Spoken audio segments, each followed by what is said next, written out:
All right, welcome back to the channel. It's your boy Fanon, and in this video, we are going to talk about good news for Adrien Broner, who, like Terence Crawford, got an offer to be promoted by a major promoter. And unlike the Terence Crawford situation, I actually really like this one for Adrien Broner. Let's talk about that in this video.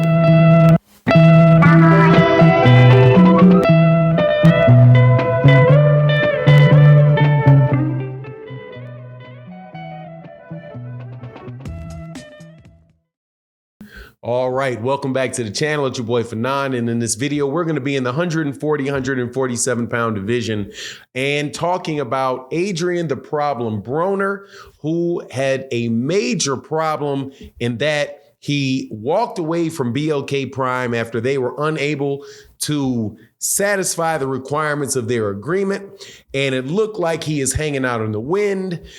Eddie Hearn of Matchroom says to him that he's not interested in him. He may be on the outs from the PBC, but there's another promotional company that seems like they are trying to snatch up fighters and shock Black American fighters at that. And shockingly enough, it is Oscar De La Hoya and Goldenboy Promotions, who also did the same thing or trying to do the same thing with Terence Crawford. Now, before I get into the details of it, let me welcome you back to the channel. If you are new to the channel, hit the subscribe button, hit the subscribe button, hit the subscribe button. It doesn't cost a thing. Unlike the long-time subscribers and supporters that have supported the channel for so well, thank you for continuing to share the video and like the video, but also, specifically, thank you to the people that support in the super chats and in the super thanks of videos like this. But let's get into this, man. All right, good news, good news, good news. Adrien Broner has been offered via Twitter a promotional deal with Oscar De La Hoya and Goldenboy Promotions. This right on the back of Terence Crawford going into negotiations to sign with Goldenboy and a fight being set up for him with Alexis Rocha. Now, little bit of background and why I think that this might actually be a good thing for Adrien Broner, where I don't really like it for Terence Crawford, but it is what it is. First, let's look at Adrien Broner and where Adrien Broner is in his career and what he's done just recently by making one of the most unfortunate decisions that I think a boxer has made in a while, which is burning his bridges, apparently burning his bridges at the PBC by saying some things that he turned around and had to apologize for related to Al Haymon and Al Haymon not giving him his money, even though it was very obvious from what Adrien Broner said, if you actually listened to what he said and thought about it, that Al Haymon did not take his money. Al Haymon was distributing money to him that he had earned in fights so that apparently Adrien Broner would not blow through the money. But Adrien Broner blew through the money, and the money wasn't there when he wanted to tap out and get all of it, right? So anyway, Adrien Broner says something about that. Al Haymon looks bad in the press, but before that, he also said about Showtime that he believed that Showtime and the PB, or specifically the PBC fighters, were going to be fighting on Twitter pretty soon. So he signs with BLK Prime, and he might as well have fought on Twitter for all the fights he got because he didn't get any. And the reason he didn't get any is because for some reason, for multiple reasons, but one where the buck stops at BLK Prime, they had 3 opponents that they dropped out of the fight for one reason or another. And ultimately they had to scrap the card. And now Adrien and BLK Prime say, okay, we mutually agreed to go our separate ways, which leaves him where? He says he's ready to fight, ready to go. Oscar De La Hoya then comes in and says, Adrien would love to promote you.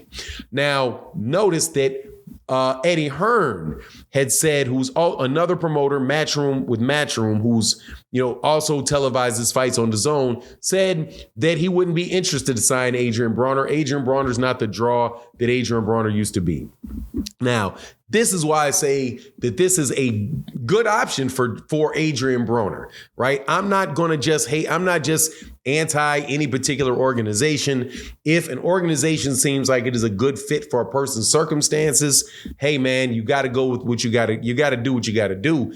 And just like there are Olympians that come out of amateurs that come out of the Olympics looking to get championship shots, hey man, Top Rank is often a very, very good option for you. In the case of Adrien Broner, he's somebody that needs to make money without fighting Godzilla, because this guy has been in tough just consistently year after year after year. He needs to be able to get in shape. He needs to be able to get his confidence back with a series of wins against people that he can beat. And what better scenario is there for that than Goldenboy Promotions that consistently does that with their fighters? Consistently, they do what I would refer to as, a bit of excessive matchmaking, where they only put a guy in, one of their top guys in against somebody that they think he can beat, right? And if it's a good fight and it's an exciting fight stylistically, right, or the guy's an older fighter, has a good name, hey man, all the better. It's able to sell tickets, but they are really into developing their fighter over time, which is something that Top Rank does very, very well, but the PBC pretty much does not have. Right now, I don't call that a weakness, because if you really want to see fights, competitive fights where you don't know the outcome, if you don't have somebody that is a world-class matchmaker organizing these fights in a way where you pretty much know who's going to win every fight on the card, then if you like that, PBC is your place. But Adrien Broner right now, if he goes back to the PBC and he fights on Showtime, is going to be at 140 pounds. And there is nothing but animals over there in the PBC at 140 pounds. Just like Adrien Broner said, he said, look, man, I can make the money with the PBC, but they wanted me to fight Godzilla to get it. Well, let me tell you who all the Godzillas are over there. Puello and Ponce, Matias, Puello. You have Gary Antoine Russell. If there's a guy that kind of floater, the WBC champion is more of a floater in Regis Prograis. You also got guys over there that they match up like Ramses Bartholomew, Victor Postal. Obviously, he wouldn't fight a guy like, he's not going to fight Robert Easter Jr., who's been out for a while, but that's just a lot over there. So if he winds up going over to Goldenboy, I think that could be a good match for him. And Goldenboy will be able to sell some tickets, because I don't care what y'all say. If Adrien Broner gets healthy and he's able to get a couple real, spectacular knockouts, really dominated guy, dude, people are going to get more interested. He's going to get, I don't know if it's passe to say get your swagger back, because they were definitely saying swagger a lot when he was winning them fights. But he's got the personality. He's got the fan-friendly style. He already has the name recognition. They probably can do something for him. And then when it gets to the point where they have, a good matchup that can be made for him, he may be able to get back and have a shot at a championship. But I think Adrien Broner is still a young guy. He's definitely a very skilled fighter. The question just is whether or not, he's going to be able to, I think, be put in a situation where he can develop his confidence again, because I think confidence has a lot to it. But he's not somebody that's been knocked out cold, right? It's not like he's going in there and thinking, okay, well, he gets in there, he's just going to get blown out. Adrien Broner's been in pretty much every fight that he's had, right? He put on good showings against Sean Porter. I think he put on a pretty, a better than expected, or put it this way, better than many people give him credit for, fighting against Manny Pacquiao. He's not an easy guy to beat. And if he can, just get his confidence, get a couple fights there, get all the way strong and healthy, man, and be in a weight class like 140 pounds, you may be shocked what Adrien Broner can do. And anyway, that's just my take on the matter, though. You let me know what you think in the comment section. And with that, I'm out. Deuces.